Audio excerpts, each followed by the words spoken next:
Please subscribe my channel. तो बहुत ध्यान से सुनना, इसका प्रमाण कहीं दूर जाने की जरूरत नहीं है।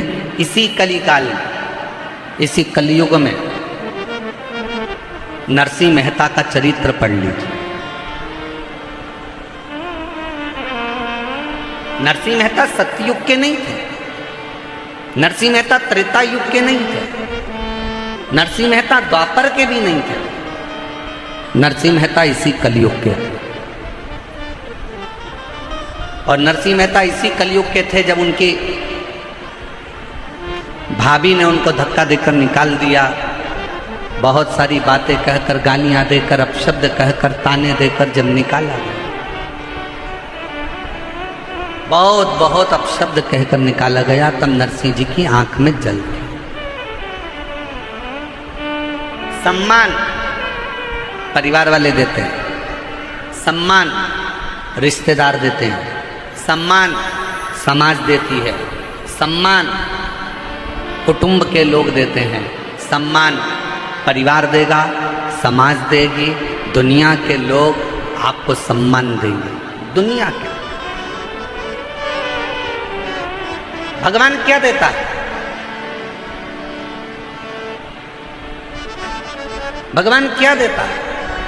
सबसे पहला अगर कोई दान अगर भगवान करते हैं अपने भक्त को, जो भगवान का प्रिय भक्त होता है, तो भगवान सबसे पहले उसको सम्मान नहीं देते, सबसे पहले भगवान उसको अपमान देते हैं।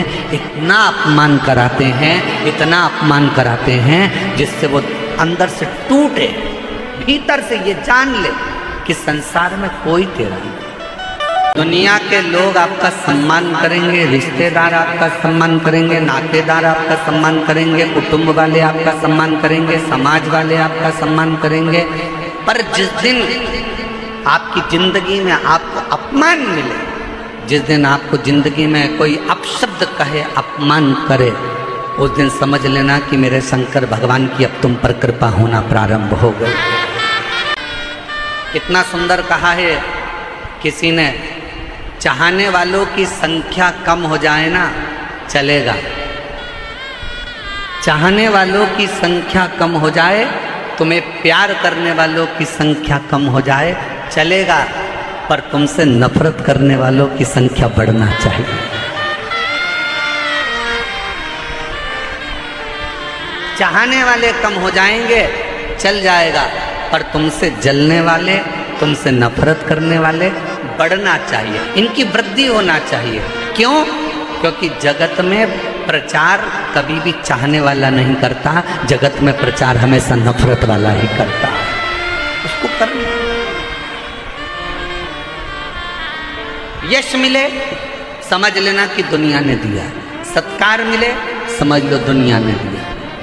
एक बहू होती है जिसको सास हमेशा अच्छा कहती है, मेरी छोटी बहू बहुत अच्छी है, मेरी बहू आगरा में रहती है, मेरी बहू फिरोजाबाद में रहती है, मेरी बहू नैनीताल में रहती है, बहुत अच्छी है, बहुत अच्छी है, बहुत अच्छी है। और एक बहू जो सास के साथ में रहती है ना, उसके लिए सास हमेशा, इसमें तो अक्ल ही नहीं है, ये तो मूर्ख है, ये तो हर कुछ बोलती है, मेरे को दिन भर झगड़ा करती है, मेरे को दिन भर मेरे को खाती रहती है, दिन भर मेरे को परेशान करती रहती है।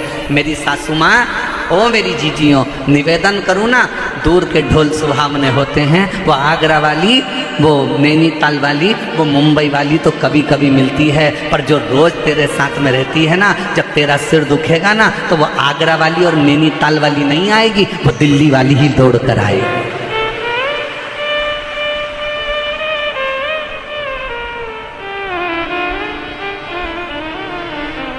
थोड़ा विचार करिए, थोड़ा चिंतन करिए। अपयश मिल रहा है, कोई बात नहीं। दुनिया के लोगों को एक बहू कहती है, मम्मी सारा यश तो हमारी देवरानी को दे देती है, हमारी जेठानी को दे देती है, हमें तो कोई यश ही नहीं मिलता, तो काम करने से क्या फायदा? नहीं नहीं, करते रहो। मेरा भोले बाबा तेरे साथ में है, मेरा शंकर, मेरा त्रिकालदर्शी, मेरा कैलाशी अविनाशी तेरे साथ में है, तो क्यों चिंता कर? छोड़ दे उसको। हमारी सास ने पूरी प्रॉपर्टी, हमारी सास ने पूरा गोल्ड, हमारी सास ने पूरा जेवर हमारी जेठानी को दे दिया गुरुजी, हमारी देवरानी को दे दिया गुरुजी, हमारी ननन को दे दिया गुरुजी, और हमको कुछ नहीं दिया। मत देंगे, फिर भी सास की सेवा करना, फिर भी ससुर की सेवा करना, बीमार हो जाएं तो हॉस्पिटल लेकर जाना, उनके चरणों को दबाना, उनको प्रणाम करना, वो भले पूरा जेवर पूरी प्रॉपर्टी तुम्हारी देवरानी जेठानी को दे दें, मना नहीं है, पर उसका सत्कार तुम करना मत भूलना। क्यों? सास की दी हुई प्रॉपर्टी हो सकता है एक दिन जेठानी का लड़का पूरा की पूरा वायदे में लगाया है, शेयर मार्केट में लगाया है और पूरी प्रॉपर्टी पूरी गोल कर आए, पर सास ने जो आशीर्वाद दिया है वो तुम्हारा न डब्बे में जाएगा न वायदे में जाएगा। सास का आशीर्वाद तुम्हारे को उन्नति की ओर लेकर जाएगा, ससुर का आशीर्वाद तुम्हें तरक्की की ओर लेकर जाएगा। कोई कहे हमारी सास दिन भर गाली देती है, उसको देने दो, उसको देने दो।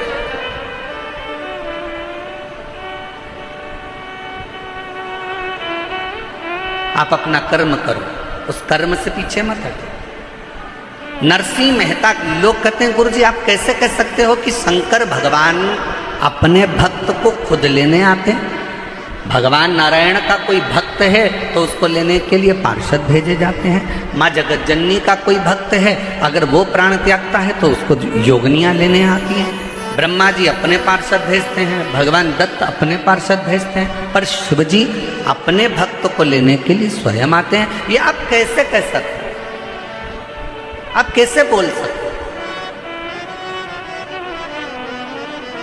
और लाखों की संख्या में आए हुए मेरे शिव भक्तों, मेरे बाबा के इस निरंकारी मैदान में आए हुए आपकी विश्वास के साथ बैठकर कथा सुन रहे हो मेरे लाखों लाख शिव भक्तों, एक निवेदन करना चाहूँगा, मेरे शंकर भगवान अपने भक्त को लेने आते हैं, इसका प्रमाण आप सतयुग में जाकर मत देखिए, आप त्रेता में जाकर मत देखिए, आप द्वापर में जाकर मत देखिए। भगवान शंकर अपने भक्त को लेने आते हैं, इसका प्रमाण कलयुग में देखिए। नरसिंह मेहता की भाभी ने नरसिंह मेहता को धक्के मारकर बाहर निकाल दिया।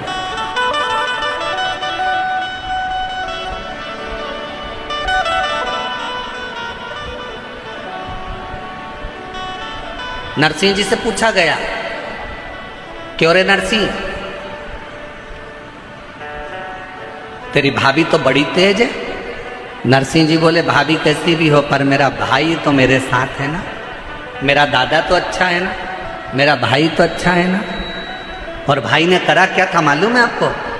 नरसिंह मेहता जी के भाई ने क्या करा था कि नरसिंह मेहता जी के भाई को मालूम था कि नरसिंह जी को मेरी पत्नी धक्के मारकर निकाल देगी, तो नरसिंह जी के भाई ने नरसिंह जी को जब धक्का देकर निकाला जा रहा था तो भाई चिल्लाकर बोला, ओ नरसिंह, ओ नरसिंह,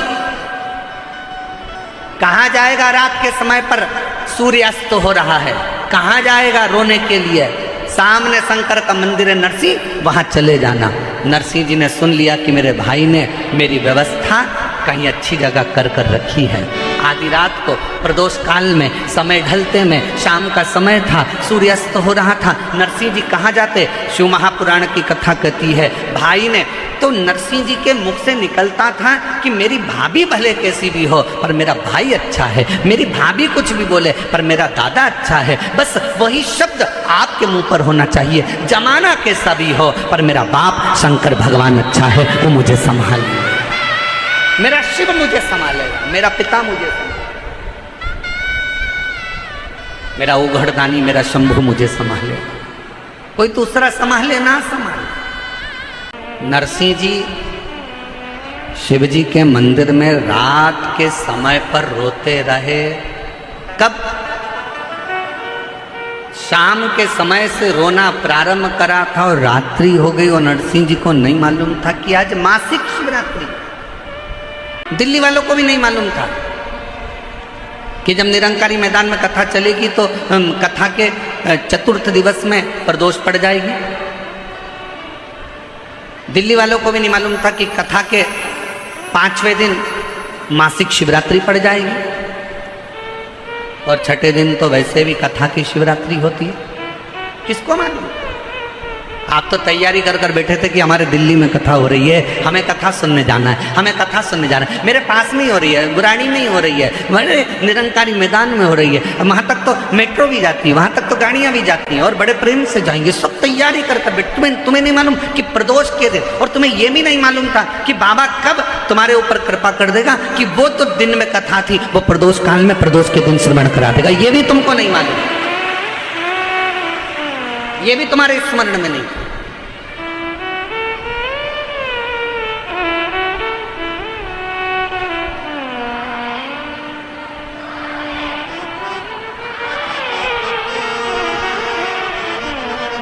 ये भी आपके और हमारे स्मरण में नहीं।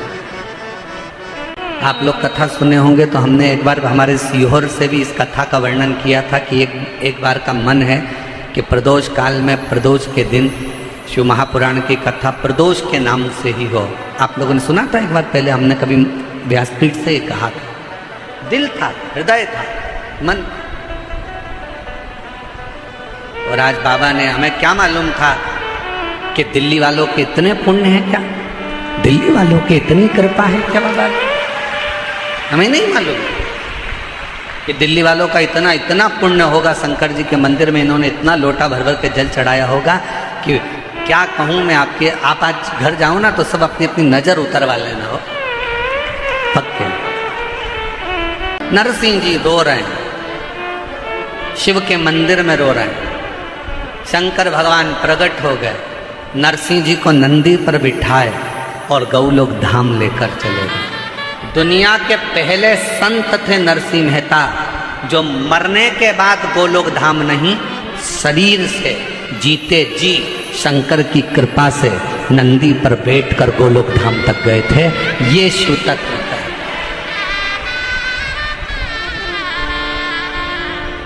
अपने भक्त के लिए, अपने भक्त के लिए शिव कभी अपने गणों को नहीं भेजता।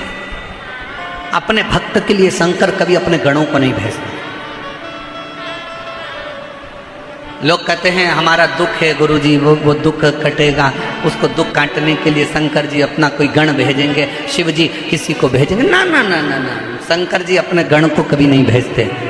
शिव जी 33 कोटि देवताओं में केवल एक देव अधिदेव महादेव एक ऐसे हैं जो प्रतिदिन शाम के समय पर नंदी पर बैठकर पार्वती जी को साथ में लेकर भ्रमण करने के लिए निकलते हैं प्रतिदिन।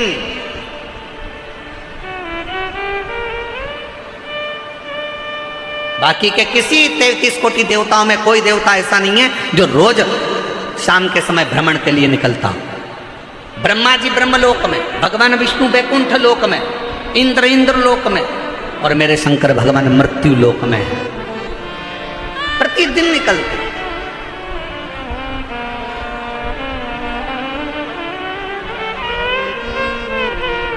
अच्छा बोलो रे, दिल्ली की जीजियां और जीजाओं सब अच्छे से बोलना। एक बात बताओ, तुम्हारे घर के सामने से रोज प्रतिदिन अगर मंत्री जी निकलते हैं, प्रतिदिन तुम्हारे घर के सामने से कोई तुम्हारा पहचान वाला मिनिस्टर निकलता है, तो तुम उसको गाड़ी से थोड़ा सा हाथ देकर रोक कर बोल सकते हो कि नहीं बोल सकते? तुम्हारी पहचान है, रोज मिलता है, रोज जाता है, रोज आता है। तुम शंकर जी के मंदिर में रोज 1 लोटा जल चढ़ाने के लिए जाते हो, तुम शिव जी के मंदिर में रोज 1 लोटा जल चढ़ाने के लिए जाते हो, तुम शंकर के मंदिर में रोज प्रतिदिन दर्शन करने के लिए जाते हो। और शंकर भगवान कहीं ऊपर नहीं रहता, कहीं बैकुंठ में नहीं रहता, शंकर भगवान कहीं ब्रह्मलोक में नहीं रहता, शंकर भगवान कहीं इंद्रलोक में नहीं रहता, शंकर भगवान मृत्यु लोक में रहता है। और आप अगर रोज 1 लोटा जल चढ़ाने के लिए जाते हो, तो तुम रोज अगर जल चढ़ाने जाते हो तो एक ना एक दिन वो शंकर भगवान रोज जब भ्रमण के लिए निकलता है तो एक दिन तुम्हारा दुख काटने के लिए तुम्हारे दरवाजे पर जरूर मिले, निश्चित है। कितना सुंदर कहा। व्यापार बच्चों को दे दो जब बच्चे बड़े हो जाएं, व्यवहार संसार के लोगों को दे दो, पर प्यार मेरे शंकर भगवान को दे दो, मेरे महाकाल राजा को दे दो, मेरे शिव को दे दो। जो तुम्हारे दिल में थोड़ा सा प्यार है, शिव से इतना प्रेम करो, शंकर से इतना प्रेम करो। वो हम कहेंगे फिर हमारी बात को लोग गलत ले लेते हैं, चक्कर यही आ जाता है, इसलिए बड़ा सोचना पड़ता है। वो कहते हैं ना, जैसे एक लड़का लड़की से प्रेम कर लेता है, लड़की लड़के से इतना प्रेम कर लेती है, इतना प्रेम कर लेती है कि लड़का लड़की के मोबाइल का बैलेंस भी डलवाता है, उसको वॉच भी दिलाता है, मोबाइल भी दिलाता है, अच्छे कपड़े भी दिलाता है, घुमाने भी ले जाता है। लड़की का कुछ खर्च होता है इसमें, 1 रुपया खर्च नहीं हुआ। लड़का चाहा लड़की को, लड़की चाही लड़के को, तो लड़के ने पूरा खर्चा उठा लिया। उसने मोबाइल भी दिलाया, उसने हैंडसेट भी दिलाया, उसने वॉच भी दिलाई, उसने कपड़े भी दिलाया, उसने बक्कल भी दिलाया, उसने मोबाइल में बैलेंस भी डलवाया। बस उसी तरह से जैसे एक लड़की ने लड़के को चाहा और लड़के ने पूरा उसका खर्चा उठाया, उसी तरह संसार का मनुष्य जब मेरे देवाधिदेव महादेव को चाहने लगता है तो शंकर भगवान भी उसकी श्वासों का बैलेंस बढ़ाना प्रारंभ कर देता है। श्वासों का बैलेंस बढ़ाना प्रारंभ करता है। किसी का एक्सीडेंट होता है, पंडित जी को फोन लगा के पूछो एक्सीडेंट हो गया, पत्रिका दिखाओ, क्या करवाएं पंडित जी, वेंटिलेटर पर पड़े। पंडित जी से कहो तो पंडित जी एक ही बात कहेंगे, राम रक्षा स्तोत्र करने का नहीं बोलेंगे, श्री सूक्त पुरुष सूक्त करने का नहीं बोलेंगे। पंडित जी बोलेंगे महामृत्युंजय का पाठ करा, महामृत्युंजय का जाप करा। क्यों? क्योंकि पंडित जी को भी मालूम है ब्रह्मा ब्रह्म लोक में है, वैकुंठ लोक में भगवान विष्णु हैं, इंद्र लोक में इंद्र हैं, पर मृत्यु लोक का अगर कोई देव है तो वह देवाधिदेव महादेव है। इसलिए उससे इसके प्राणों को बचाने के लिए प्रयास करा जाए, उससे प्रार्थना करी जाए, उससे निवेदन करा जाए।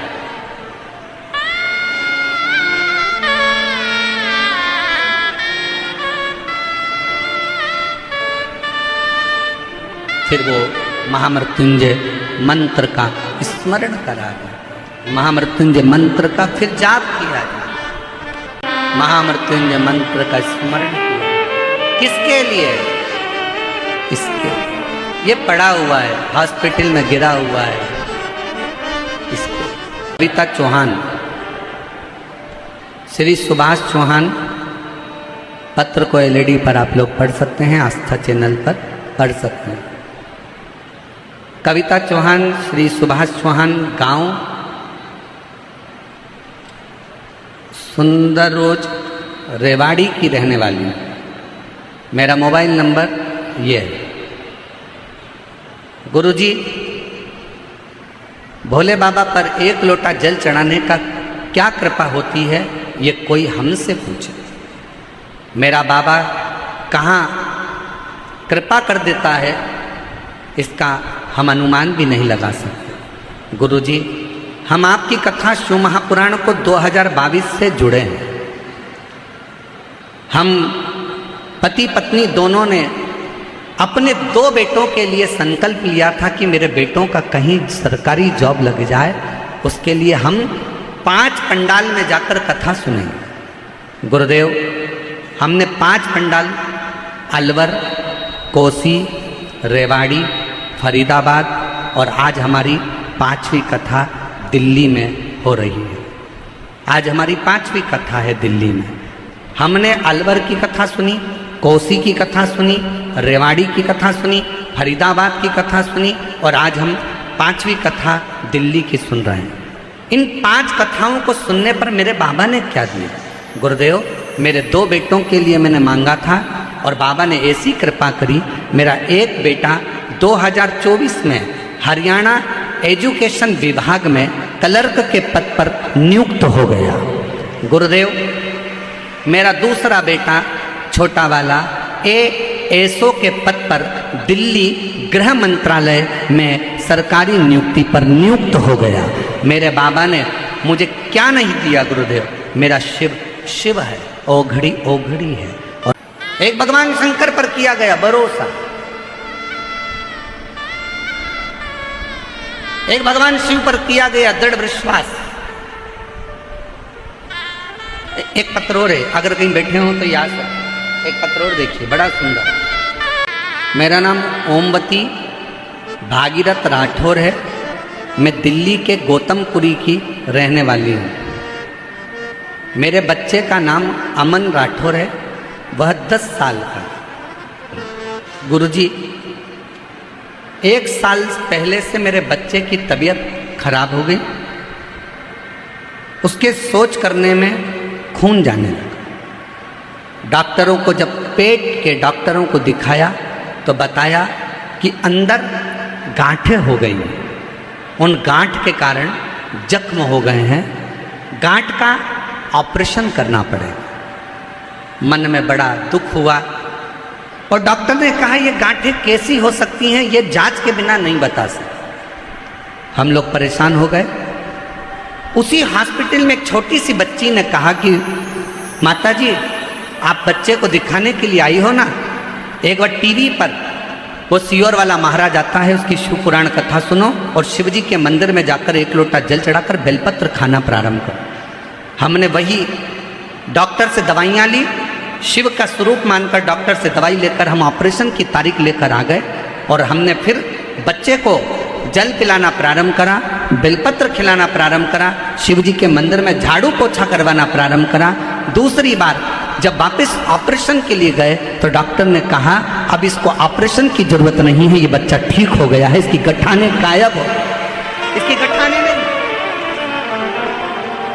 एक विश्वास आपके भीतर, एक भरोसा, एक दृढ़ता आपके भीतर। आप किसी पर भरोसा करें ना करें, पर मेरे शंभू पर, मेरे शंकर पर और आपके 1 लोटा जल पर पूर्ण भरोसा करें।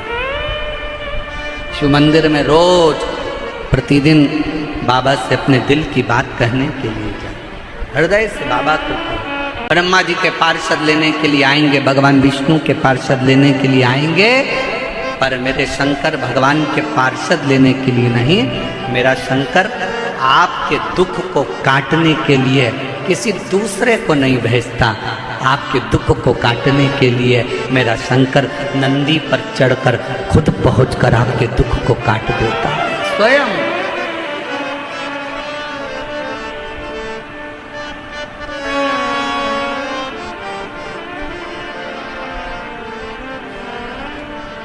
स्वयं दुख काट, किसी को भेजता नहीं है, किसी को नहीं।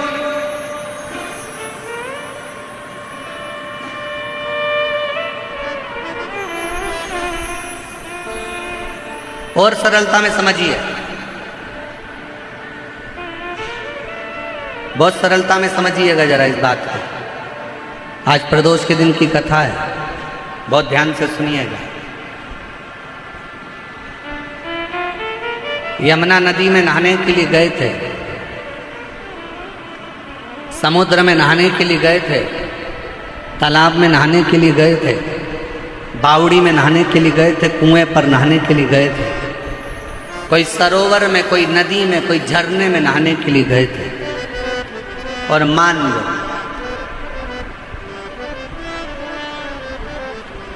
माता पिता,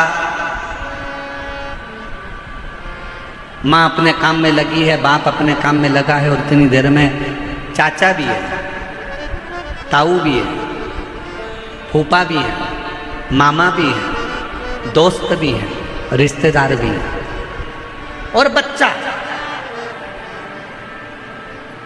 दौड़ते दौड़ते वो झरने में, वो नदी में, वो पानी में चला गया। दौड़ते दौड़ते वो बच्चा पानी में चला गया, बेटा पानी में गया। सबसे पहले कौन दौड़े? मामा, काका, फूफा, रिश्तेदार, नातेदार। बच्चा पानी में डूब रहा है, उसको बचाने के लिए सबसे पहले अगर कोई दौड़ेगा ना, कोई रिश्तेदार दौड़ने में देरी कर सकते हैं, और अगर बाप ने देख लिया तो सबसे पहले बाप दौड़ता है, कूद पड़ता है अपने बच्चे को बचाने के लिए, कूद पड़ता। मेरी औलाद को बचाना है, उसको तैरना नहीं आता। पीछे से आवाज आई मामा जी की, तुझे तैरना आता है? नहीं आता, पर मेरे बच्चे को बचाना। वो भी कूद गए, अपने बच्चे को बचाना। जैसे अपने बेटे को बचाने के लिए बाप पानी में कूद जाता है, उसको तैरना आए चाहे ना आए, अपनी औलाद को बचाने के लिए बाप पानी में कूद जाता है। वैसे ही तुम्हारा कितना बड़ा भी दुख है, कैसी भी तकलीफ है, वो जगत का बाप देव अधिदेव महादेव मेरा महाकाल बाबा भी आपके दुख को मिटाने के लिए कूद पड़ता है। इंतजार नहीं करता, किसी की बाट नहीं जोता, किसी का इंतजार नहीं करता कि वो आएगा वो आएगा वो आएगा। मेरा शंकर खुद आता स्वयं, मेरा शिव स्वयं। उस पर करा गया भरोसा कभी टूटता नहीं। बस अपने कर्म को थोड़ा सा संभाल, बहुत दिखावे की जिंदगी से दूर हटकर थोड़ी सी शरणागति की जिंदगी को जीने का प्रयास करें। हम जानते हैं आप बहुत बड़ी सिटी में रहते हो, दिल्ली जैसे शहर में रह रहे हो। यहां पर कमाना, पैसों की व्यवस्था करना, अपने बच्चों को उच्च शिक्षा दिलाना, अपने बच्चों का ब्याह शादी करना, अच्छा मकान में रहना, अच्छा भोजन करना बहुत कठिन पड़ता है, क्योंकि बड़े शहर में बड़ा खर्चा होता है। हम जानते हैं कि बड़े शहर में बड़ा खर्चा है, दिन रात मेहनत करना पड़ती है, तब थोड़ा सा कमाई होती है, और थोड़ी सी कमाई में अपने परिवार का भरण पोषण करना पड़ता है। एक लड़की ने पत्र लिखा है, वो पत्र भी आपको हम पढ़ते हैं। बाबा,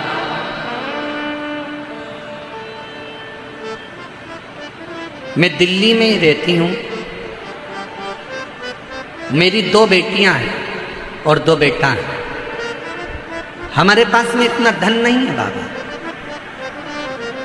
मेरी बेटी की शादी 2021 में 28 अप्रैल को, मार्च के महीने में 28 अप्रैल को निश्चित शादी का दिन था, और हमारी इतनी औकात नहीं कि हम क्या दे सकें। लड़के वालों के यहाँ से खबर आ गई कि लड़के को क्रेटा गाड़ी चाहिए। लड़के वालों ने कहा कि क्रेटा गाड़ी चाहिए, अगर गाड़ी ना दें तो शादी नहीं। गाड़ी के लिए हमारी इतनी औकात नहीं थी, हम गाड़ी नहीं दे पाए, शादी कैंसिल हो गई। बेटी दिन भर रोती, आंखों में जल भर जाता। एक बार उसने किसी के मोबाइल पर शिव महापुराण की कथा के बारे में जान लिया। उस दिन से उसने अपनी कॉपी पर ओम नमः शिवाय लिखती रहती और रोती रहती। शादी के 5 दिन पहले अगर जिसका संबंध टूटा हो तो जरा विचार करिएगा कि उसकी शादी दूसरी बार कैसे हो सकती। गुरुदेव, हमारे पास में इतना धन नहीं था कि हमारे घर में टीवी भी हो। दूसरे के मोबाइल से थोड़ा सा स्मरण किया, कथा में मन लगा, बेटी ने ओम नमः शिवाय लिखना प्रारंभ करा, श्री शिवाय नमस्तुभ्यम लिखती और बाबा से प्रार्थना करती कि मैंने कौन सा पाप किया जो मेरा संबंध टूट गया। और आज करते करते 1 साल निकला, और पूरा 1 साल बाद मेरे शंकर जी ने उसकी सुनी, और बाबा की कृपा से ऐसा लड़के का संबंध आया कि उसको ना गाड़ी चाहिए थी ना घोड़ा चाहिए था। हम जैसे गरीब पर कृपा कर कर मेरी बेटी के साथ ब्याह कर दिया, और कोई धन की कमी उसके यहाँ नहीं, कोई संपदा की कमी उसके घर में नहीं। हमने पहले दिन की कथा में एक बात कही थी, आज फिर कहते हैं कि अपनी बेटी को उच्च शिक्षा दीजिए। दहेज अगर कम भी होगा ना, और दहेज ना देते हुए शिक्षा का दहेज दीजिए। शिक्षा, उसको पढ़ाओ, उसको विद्या अध्ययन कराओ, अच्छा कॉलेज अच्छा स्कूल दो। ये गाड़ी ये घोड़े ये सामान तो सब धरा की धरा रहे हैं। अच्छी शिक्षा दी, और मेरी बेटी का संबंध हुआ गुरुदेव। विश्वास उस माँ का भी विश्वास था, उस बेटी का भी विश्वास था जिसने दूसरे के मोबाइल पर जाकर कथा का रिस्पान ग्रहण किया, सुना जिसने, ये विश्वास। जैसे पार्वती जी ने भगवान शंकर को प्राप्त करने के लिए अपना पूरा तप, अपनी पूरी साधना, अपना पूरी आराधना, अपना पूरा स्मरण लगा।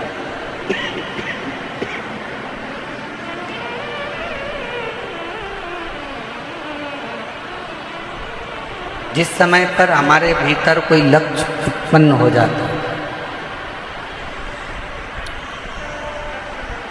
जिस समय पर हमारे अंदर कोई लक्ष्य आ जाता है, लक्ष्य उत्पन्न हो जाता है कि मुझे ये प्राप्त करना ही है,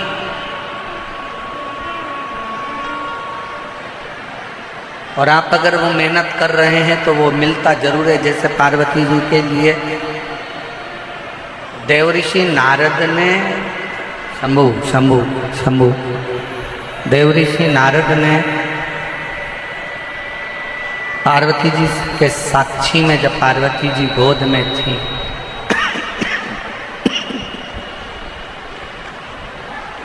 पार्वती जी जब गोद में थी हिमालय राज्य की मैनावती जी के, तब उस समय पर कह दिया था, देवऋषि नारद ने कह दिया था कि ये जो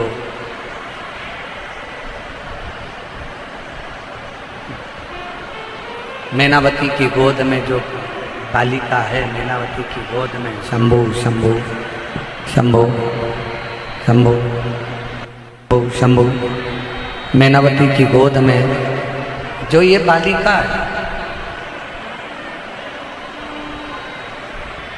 इसको जो पति मिलेगा वो घरदानी, पति मिलेगा वो वैश्यधारी अड़भंगा, इसको जो पति मिलेगा वो अड़भंग वैश्यधारी। बंद हो रहा है, चालू हो रहा है, आवाज सही नहीं आ रही है। अड़भंगा इसको पति मिलेगा।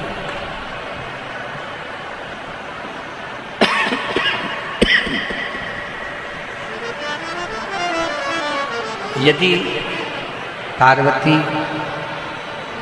शिव जी की आराधना करे, भगवान शंकर की भक्ति करे, शिव की स्मरण करे,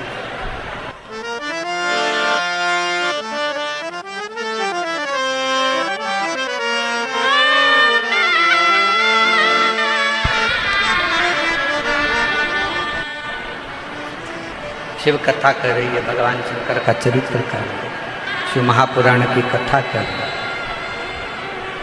पार्वती जी ने बाल्यावस्था में जैसे ही श्रवण किया,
शंभो शरणे मांगो घड़ी रे दुख काटो दया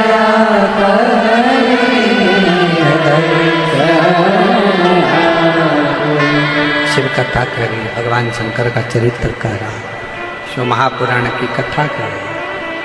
यदि पार्वती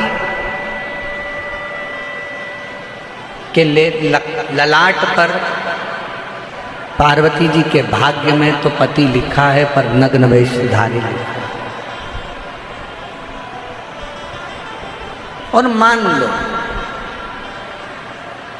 जब भाग्य में ऐसा पति लिखा ही है तो शिव की आराधना क्यों ना करवाई जाए। अब इस कथा को जरा ध्यान से सुनना, स्मरण करना इस कथा का।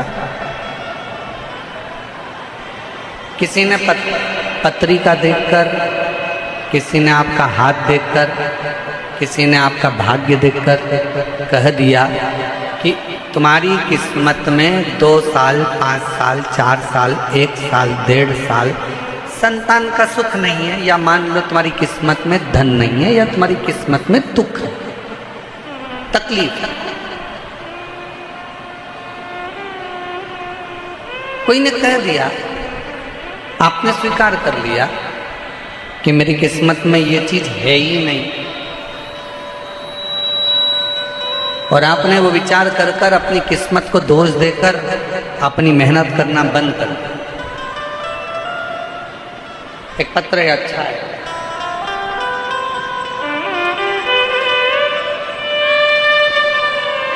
जरा इस पत्र को पढ़िएगा। एलईडी पर भी आप लोग इस पत्र का पढ़ना, जरा इस पत्र को पढ़ना। इसी कथा से जुड़ा हुआ जो कथा चल रही है कि अगर पार्वती जी के भाग्य की रेखा श्रेष्ठ नहीं है, और मान लो कि पार्वती जी का भाग्य ठीक नहीं है, पार्वती जी की किस्मत में पति ऐसा लिखा है, नग्न वेशधारी, जटाजूट बांधने वाला, या ऐसा पति लिखा है, तो उसको क्या वो विवाह ही ना करे। पत्र देखिए। प्रणाम करती हूँ।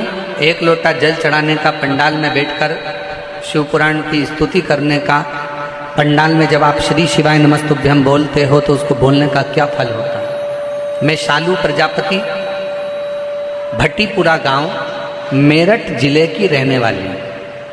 कहीं बैठी हो तो आ सकती हूँ।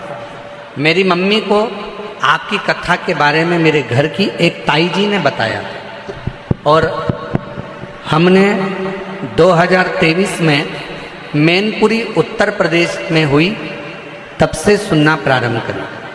पहले तो आप पर विश्वास नहीं होता था, धीरे धीरे मंदिर जाना शुरू किया, फिर अपने मम्मी पापा के कहने पर पशुपतिनाथ का व्रत किया, जो लगभग मैं 8 साल से गवर्नमेंट एग्जाम की तैयारी कर रही थी, और 2023 से मैंने आपकी कथा सुनना प्रारंभ किया।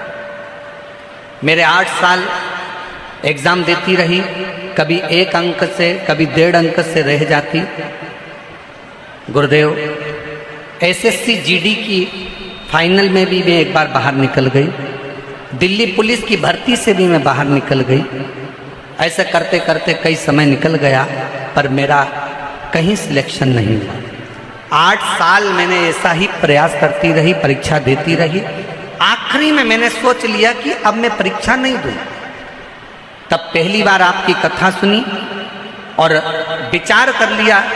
आप कहते हो कि कथा के पंडाल में बैठकर जो मांगा जाए वो मिलता। बस इतना याद रखना कि अपनी मेहनत करना मत छोड़ना, अपना परिश्रम मत छोड़ना। पढ़ाई करो तो 4 गुनी करना, अध्ययन करो तो रात दिन करना, और अपने परिश्रम पर आगे बढ़ते जाना। मैंने अक्टूबर में हापुड़ में जाकर आपकी कथा को सुना और मन में विचार कर लिया कि अब कुछ भी हो जाए, मेरी पुलिस की भर्ती में मुझे सिलेक्शन होगा जरूर, चाहे कुछ भी हो। और मैंने विचार कर कर हापुड़ की कथा सुनी और खूब मेहनत कर कर पुलिस भर्ती के लिए मैंने अप्लाई करा, और बाबा की कृपा से आज मैं उत्तर प्रदेश पुलिस में चयनित हो गई। मैं बाबा को प्रणाम करने के लिए यहाँ पर आई, मैं बाबा को प्रणाम करने के लिए। और तेरी कृपा का भरोसा कब किस पर होगा, जरा तू हम पर कर दो। एक विश्वास, एक भरोसा। मान लो पार्वती जी के भाग्य में देवऋषि नारद ने बता दिया कि इनके भाग्य में तो पति लिखा है, परंतु नग्न लिखा है, अड़भंगा लिखा है, नग्न वेशधारी लिखा है, भस्म रमाने वाला मिलेगा, जटाजूट बांधने वाला मिलेगा।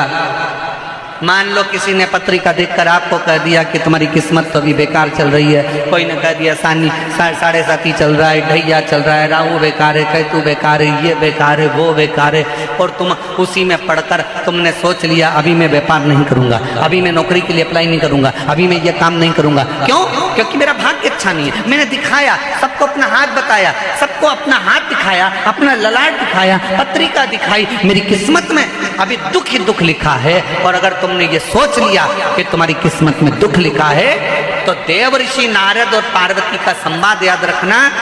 पार्वती जी के लिए नारद जी ने कहा था इसके भाग्य में ऐसा पति लिखा है, तो नारद जी ने एक बात और कह दी, अगर सब कुछ तुम्हारी बेटी के भाग्य में अगर बेकार लिखा है, तो हिमालय राज अगर तुम्हारी बेटी शंकर जी की आराधना करना प्रारंभ करे तो बेकार रेखा भी पलट जाती है और अच्छा भाग्य प्रारंभ हो।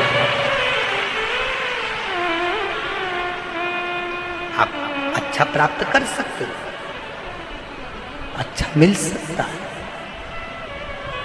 आप करो। अपनी बेटी से कहो कि वो भगवान की विरल भक्ति को धारण करे, अपनी बेटी से कहो कि वो शिव की अविरल भक्ति धारण करे, अपनी बेटी से कहो कि वो भगवान शंकर की अविरल भक्ति को धारण करे, शिव की आराधना करे, शिव की उपासना करे, शंकर की अविरल भक्ति को वो धारण करे। और पार्वती जी ने की शिव भक्ति, क्या नहीं मिल सकता? बोल बम का नारा है, क्या नहीं दे सकता मेरा शंकर भगवान। एक पत्र और है, अच्छा है।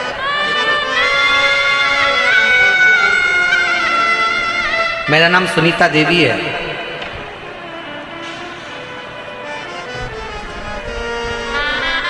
मेरे पति का नाम उमेश साहू है।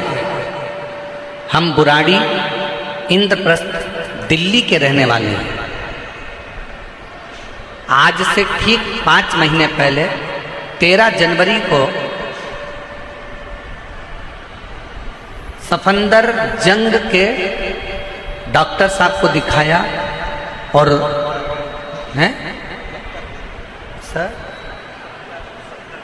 सफदरगंज है ना, जंग, सफदर जंग के डॉक्टर साहब को दिखाया। फिर कोई डॉक्टरों को दिखाया। पति की हालत देखकर डॉक्टरों ने कह दिया कि इनकी किडनियां दोनों फेल हो गई, ट्रांसप्लांट भी नहीं कर सकते। वो भी करने के लिए मना कर दिया कि अब ट्रांसप्लांट भी नहीं कर सकते, दोनों किडनियां फेल हैं। डॉक्टर ने कहा जितना भी समय है अब डायलिसिस पर ही चलेंगे। तब एक हफ्ते में 4 बार डायलिसिस होता था। कितना होता था? जम के बोलो जरा। एक हफ्ते में 4 बार डायलिसिस होता था और हफ्ते में 4 बार डायलिसिस होता। जनवरी से डायलिसिस चालू हुआ और डायलिसिस चलते चलते फरवरी मार्च आया। किसी ने कहा कि अगर कुबेरेश्वर धाम का एक रुद्राक्ष मिल जाए तो उसको तांबे के कलश में गलाकर शिवजी को जल चढ़ाकर वो पानी को पियो, शिवजी के मंदिर में झाड़ू पोछा करो, शिवजी के मंदिर में 1 लोटा जल चढ़ाओ, बेलपत्र का सेवन करो। तभी हम लोग सीहोर से रुद्राक्ष मंगवाए, तांबे के कलश में गलाते, शिवजी को जल चढ़ाते और बाबा का चढ़ा हुआ जल लाकर देते। डॉक्टरों ने जो दवाई दे रखी थी वो कराते। डायलिसिस के लिए उनको हर हफ्ते लेकर जाते, डायलिसिस कराकर फिर लेकर आते, फिर बाबा का जल पिला देते। ये करते करते पूरा मार्च का महीना निकल गया और बाबा की ऐसी कृपा हुई गुरुदेव, अप्रैल में हम जब डॉक्टर को दिखाने के लिए पहुंचे तो डॉक्टर ने कहा अब डायलिसिस हफ्ते में केवल 2 होंगे, फिर डायलिसिस हफ्ते में 1 होगा। फिर डॉक्टर ने कह दिया अब इनको डायलिसिस की जरूरत नहीं है, आज मेरा पति पूर्ण तरह से स्वस्थ है। उसकी दोनों किडनियां प्रारंभ है, उसकी दोनों किडनी चालू हो गई। मैं बाबा को यहाँ पर प्रणाम करने के लिए आई हूँ। मेरा नाम सुनीता देवी है, मेरे पति का नाम उमेश साहू है। हम बुराड़ी इंद्रप्रस्थ दिल्ली के रहने वाले हैं, हम यहीं के निवासी। शिव तत्व किसको कर, यहां पर दुनिया का अगर कह दिया भाग्य में तुम्हारे, किस्मत में तुम्हारे दुख लिखा है, और आपने ये विचार कर लिया कि मेरी किस्मत में तो दुख ही दुख है, दुख ही दुख है, और आपने ये विचार कर लिया कि मेरा भाग्य बेकार चल रहा है, मेरी किस्मत बेकार चल रही है, ये आपने अंदर से विचार कर लिया, तो दुख तुम्हारा पीछा छोड़ने वाला। और तुमने अगर अंदाजा लगा लिया, तुमने अगर ये विचार कर लिया कि मेरे सिर पर भोलेनाथ फिकर क्या करना, मेरे सिर पर भोलेनाथ फिक्र फिर क्या करना, क्या करना फिर, क्या करना फिर क्या करना, तेरे मिट जाए कष्ट तमाम, फिकर फिर क्या करना, तेरे सिर पर फिर क्या करना, क्या करना। Please subscribe my channel.